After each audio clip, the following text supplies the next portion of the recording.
அன்பான மாதா தொலைக்காட்சி நேயர்களுக்கு வணக்கம். இன்றைய நிகழ்ச்சியில நம்ம பார்க்க போறது சர்க்கரை வியாதியும் அதன் துணை நோய்களும். இப்போ நம்பர் 1ல இருக்கு சர்க்கரை நோயில நம்ம நாடு. பல ஆராய்ச்சிகள் சொல்லுது. ஹைப்பர் டென்ஷன்லயும் அப்படித்தான். ஹார்ட் ப்ராப்ளமும் அப்படித்தான். அதனால நோயின் தாக்கம் அதிகமாக இருக்கு. இதற்கு பல காரணங்கள்.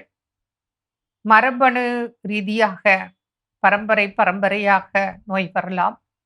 பிறந்த குழந்தைக்கும் வரலாம். பேரண்ட்ஸ்க்கு இல்லாம இருந்து இன்றைக்கு பிறக்கிற குழந்தைக்கு கூட சுகர் இருக்கு. இப்படி சர்க்கரை நோயின் தாக்கம் மிக அதிகமாக பாதித்த ஒரு சூழ்நிலையில வாழ்ந்து கொண்டிருக்கிறோம். இந்த சுகர் வந்துருச்சு. இந்த சர்க்கரை கலந்த ரத்தம் தான் தலை முதல் கால் வரை நம்ம உடம்புல போயிட்டுருக்கு. அப்போ இந்த சுகர் பேஷண்ட்க்கு இந்த சுகர் கண்ட்ரோல்ல இருந்துக்கிட்டா, அவங்க 50, 60 ஆண்டுகள் கூட இந்த சர்க்கரை நோயால வாழ முடியும். கண்ட்ரோல்ல இருந்தால். ஏன்னா அப்படிப்பட்ட நோயாளிகளையும் நாங்க பார்க்குறோம். பல ஆண்டுகளாக 50 ஆண்டுகள். இப்போ ஒரு 80, 90 வயசு வராங்க. எனக்கு 50 ஆண்டாக சர்க்கரை நோய் இருக்குன்னு சொல்றாங்க. ஆனா நல்லா இருக்காங்க. கண்ட்ரோல்ல இருக்கு. அதனால நல்லா நடக்குறாங்க. நல்லா லைஃப் லீட் பண்ணிட்டு இருக்காங்க. பார்த்தா அவங்களுக்கு வயது தான் ஒரு காரணமா ஒழிய, அவங்க நோயாளியாக இல்லை. இது எவ்வளோ கிரேட்! கேட்கறதுக்கு எவ்வளோ சந்தோஷமா இருக்கு. அப்படியே மத்தவங்க இருக்கக்கூடாது. ஆனா இன்றைய காலகட்டத்தில நான் பார்க்குறேன். சமீப காலங்கள்ல சின்ன வயது. இப்ப தான் 2 வருஷமா எனக்கு சுகர். இப்ப கிட்னி போயிடுச்சுன்றாங்க. எனக்கு இப்ப தான் 3, 4 ஆண்டுகளாகத்தான் பிபி. எனக்கு கிட்னி ஃபெயிலியர்ன்னு சொல்றாங்க. சிலருக்கு சுகரு, பிபி 2மே இருக்கு. கூட கிட்னியும் போயிடுச்சுன்னு சொல்றாங்க. பிரச்சனை. சிலருக்கு எனக்கு இதுவரைக்கும் ஒண்ணுமே எனக்கு தெரியாதுங்க. திடீர்னு ஒரு மயக்கானுங்க, விழுந்தேங்க. டாக்டர் கிட்ட போனேங்க, செக் பண்ணாங்க.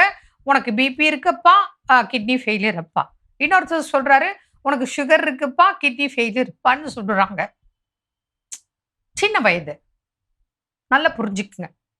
அப்ப எவ்வளோ ஒரு தாக்கம், நோயின் தாக்கம் இருக்கு. இதையே நம்ம புரிஞ்சுக்க கூடாது.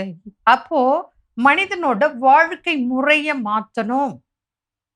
முன்பெல்லாம் நேச்சுரலா நல்லா நடப்போம், வெயில்ல இருப்போம். நல்ல ஆரோக்கியமான, சத்தான, கெமிக்கல் இல்லாத உணவுகள நம்ம சாப்பிட்டு, பாரம்பரிய உணவுகள சாப்பிட்டுட்டு வந்தோம். இப்ப அப்படி இல்ல. அப்படி இல்ல.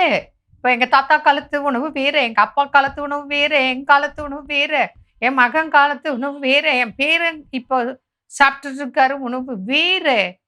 பழசெல்லாம் மறந்துட்டோம். பல நோய்களுக்கு இன்னைக்கு ஆளாகி தள்ளப்பட்டிருக்கோம். அதுல முக்கியமானது சர்க்கரை நோய். இது ஒண்ணு கண்ட்ரோல் இல்லன்னா, ஏன்னா அந்த ரத்தம் தான் தலை முதல் கால் வரை ஓடிட்டு இருக்கு. அப்ப என்ன ஆகுது?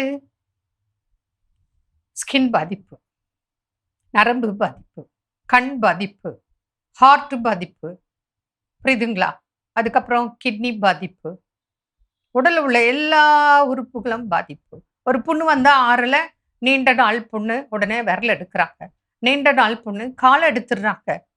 புரியுதுங்களா? கண் பார்வையே இழந்துட்டாங்க நெறைய பேரு. சுகர்னால கண்ணு தெரியாதவங்க ரொம்ப பேர் இருக்காங்க. சுகர்னால ஹார்ட் அட்டாக்கு.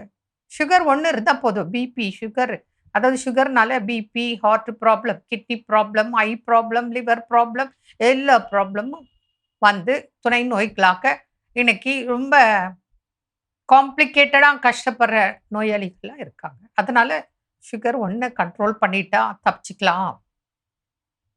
சுகர்னால எவ்வளோ பேருக்கு இன்ஃபெர்டிலிட்டி, குழந்தையின்மைக்கு முக்கிய காரணம் சுகர். அதேபோல இன்னைக்கு ஒரு பெண் கருத்தரித்திருக்கா, அவளுக்கு சுகர். அது தொடர்ச்சியா சிலருக்கு அப்படியே கன்டின்யூ ஆகும். சிலருக்கு அந்த ஆஃப்டர் டெலிவரி அவளுக்கு சுகர் கண்ட்ரோல்ல இருக்கும். இப்படி இந்த சர்க்கரை நோய் 1 இருந்தாலே எல்லா நோய்க்களையும் வாங்க வாங்கன்னு ஏதோ கூட்டாளிகளை எல்லாம் கூப்பிட்டு ஒண்ணா வச்சுக்கிட்டு இருக்கிற மாதிரி இந்த சர்க்கரை நோய். எத்தனையோ பேஷண்ட் பார்க்குறோம். வருடக்கணக்கில் புண் ஆறாம கஷ்டப்படுறாங்க. அதுல புழெல்லாம் வருது அந்த புண்ணுல. இப்படியெல்லாம் கஷ்டப்படுறாங்க. அதனால சுகர் 1 கண்ட்ரோல் வச்சுக்கிட்டா ரொம்ப நல்லா இருக்கும். அது 1 கண்ட்ரோல் இல்லன்னா, இந்த மாதிரி ஏகப்பட்ட பிரச்சனை. அதுவும் கிட்னி ப்ராப்ளம்னு வச்சுக்கங்க. சுகரால 50, 60, 70 ஆண்டுகள் கூட வாழ முடியும். கண்ட்ரோலா வச்சுக்கிட்டா. அது கண்ட்ரோல் இல்லன்னு வச்சுக்கங்களேன், கிட்னி ப்ராப்ளம் வந்துருச்சுன்னு வச்சுக்கங்க, ரொம்ப ரொம்ப ரொம்ப கொடுமை, கஷ்டம். ஏன்னா, இப்போ இன்ற காலகட்டத்தில அப்படித்தான் பார்த்துட்டுருக்கோம். அதனால இந்த சுகர் நோயாளிகள் என்ன சாப்பிடணும்? என்ன சாப்பிடக்கூடாது? மாற்றம் செய்யுங்க. அதாவது நெறைய காய்கறி, கீரைகள். அதுவும் முடிஞ்சா 2 நேரம் காய்கறி, கீரைகள். 1 நேரம் சமைத்த உணவுகள். அதுவும் பச்சை காய்கறி, பழங்கள் சாப்பிடுங்க. அது நீங்க வரும்போது உங்க நோயின் லெவல் எவ்வளோ இருக்கு? Blood sugar level. அதேபோல அந்த HbA1cன்னு 3 மந்த்ஸ் ஒன்ஸ் ஆவரேஜ் டெஸ்ட் எடுத்திருக்காரு. ஏன்னா இன்னைக்கு பார்த்தா கம்மியா இருக்கும். நேத்து பார்த்தா அதிகமா இருந்திருக்கும். நீங்க பார்க்க மாட்டீங்க. உடனே இன்னைக்கு கம்மியா இருக்கு. ஓகே, ஓகே கண்ட்ரோல்ல இருக்கு. நம்ம போயிட்டே இருப்போம். அப்படி கிடையாது. ஒரு நாள் கூடியிருக்கும், குறைஞ்சிருக்கும். அதனால ஆவரேஜ் பார்த்துட்டோம்னா, நார்மலா இருந்துச்சுன்னா ஓகே. அதுக்கு மாரி தான் இமிடியேட் ட்ரீட்மெண்ட். இல்லன்னா உங்களுக்கு இப்ப நேத்து ஒரு பேஷண்ட் பார்க்குறேன். ஃபர்ஸ்ட் டைம் தான் வராங்க. அவங்களுக்கு யூரின்ல பிளட் போச்சாம்.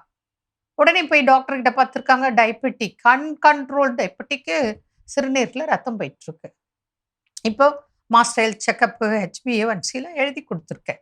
அதனால ரொம்ப கவனமா பார்த்துக்கிட்டோம்னா, நிச்சயமாக இந்த சர்க்கரை நோயாளிகளுக்கு என்னென்ன சாப்பிடலாம்னா, ஜென்ரலா நெறைய காய்கறி, கீரைகள், பழங்கள், பச்சையா, நார்ச்சத்து மிகுதியான உணவுகள். அதேபோல அரிசி உணவையும், கோதுமை உணவையும் மேக்ஸிமம் குறைங்க. சிறுதானிய உணவுகள அதிகமா. ஒரு நேர உணவுல பார்த்தீங்கன்னா, ஒரு 50% காய்கறிகள். மீதி அந்த சிறுதானிய உணவுகள் ஒரு 20 பங்கு போதும். மீதி தண்ணி குடிங்க. எவ்வளோக்கு எவ்வளோ நம்ப பச்சை காய்கறிகள், பழங்கள், கீரைகள், நார்ச்சத்துள்ள உணவுகள், உடற்பயிற்சி இதெல்லாம் கடைப்பிடிச்சோம்னா, நிச்சயமாக சர்க்கரை நோயோட ரொம்ப நாள் வாழலாம். சர்க்கரைய கண்ட்ரோல் பண்ணிட்டு. மீண்டும் நாளை சந்திப்போம். அன்னை மரியே வாழ்க!